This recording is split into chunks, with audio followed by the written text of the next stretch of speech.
It could be called the How Not to Live Abroad Guide. It's really called The Devil Wears Clogs. Yes. Hold on, I got to get it right. Here, read this book or this one. The story started 14 years ago. It involves 4 continents and one woman's decision to walk through open doors. And she's here. Author Jennifer Burge wrote this. It's a book about your own life, really, isn't it? Yeah, it's a memoir. It's nice to have you here. Yeah, thank you for having me. So what's it about? It begins in 2001, September in 2001, when I left the United States. Well, I left Cleveland, Ohio to go to work in Germany and then on to the Netherlands after that. And I really was not prepared for the experience whatsoever. So I thought if I can put down my mistakes, my faux pas, maybe someone else will have an easier time. The attacks of September 11th affected the way you were received abroad. As you said, it all started in 2001. Correct. So how were you received? Well, so when I left, I received the email to ask for this year in Germany about 3 days after, it was about September 14th. And when I went over, the decision was pretty quick because I didn't know, of course we don't know what's going to happen next. It was a very tense time for everyone. And when I went over, the other side of the world's also very tense. And as we progressed towards the Iraq war and invasion and such, Americans weren't everybody's favorite at the time. So it was difficult to navigate.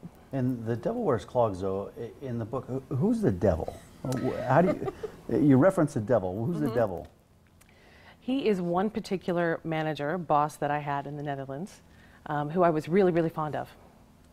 But you call him the devil. Pressed firmly in cheek? A little bit, yeah. Way of... A little bit of sarcasm so there. He wasn't my best friend, no. He wasn't, no. Well, why not? What happened? It became extremely antagonistic relationship that didn't need to be, and I think partially that was my fault, not understanding the viewpoint of Dutch people. He was Dutch, and also some political games that were being played on me without my knowledge. I didn't really understand the game was going on. Let me ask you about this whole How Not to Live Abroad guide, because you learned a lot. That had somebody written another book before you left, you would have read it and you could have avoided some missteps. Yeah. What did you do wrong? Yeah, and what can our viewers learn? What didn't I do wrong?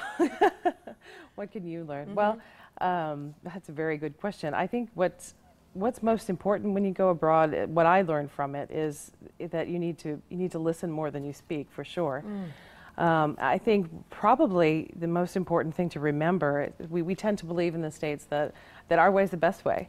And, other countries believe the same thing. So you need to give some common ground. Well, there's more than one way to skin a cat. People do things differently. It doesn't mean that your way is the right way. That's right. Yeah. That's right. But we tend to be pretty gung-ho about our way. And I was very gung-ho. Yeah. And I just needed to probably take in more information, and it would have made a smoother ride. So if they read the book, if people read the book, then perhaps if you're going to be in that situation, you won't have as difficult a time as I did. Did you surprise yourself with your own flexibility? Because I got a sense you resisted it for a while. The change, right? You said maybe it was about me and not everybody else around me changing. Right. But were you ultimately surprised by your ability to adjust? That's an excellent question. So the first years I was there, I stayed in Europe for 6 years. And in the beginning, I am sort of the very resisting, I know what I'm doing person. And by the end of the story, I'm working for the headquarters, the European headquarters of an American firm, and trying to explain to them why their tactics, sales tactics and approaches won't work in Europe. So I'm on the other side of the fence by the end. Where do you live now? Australia, Brisbane. Okay. But you're in Omaha. I am part visiting of this visiting U.S. different. tour. That's right. Right, going all over, promoting the book. You've got a signing tomorrow. That's right. At the Bookworm. I imagine readers are so curious. So what kinds of questions do you tend to get as you're talking about the book? It's really funny. I've been so pleasantly surprised by how interested people are in the topic and how much they want to discuss it after the signings. Questions, anything from how can I do it, or what's the worst case scenario, or I'm thinking about doing it, what should I do? Those are the most common things. And maybe not living abroad, but maybe just traveling abroad, trying to speak the language of whatever country you're in. Do you find that the people who live there appreciate that, or do we sometimes try to force them to speak English? Well, it's a bit of a twofold answer to your question. I think the firm that I was working for was American. It was all, it was expected and in fact required to speak English to work for the company. So I didn't feel too bad about expecting that. Of course, I tried to learn. The Dutch culture in particular has a funny little tick that, you know, if you don't do it precisely, practicing the language, they'll switch right back to English. If you try your Dutch out and it doesn't really go as planned, they will switch back.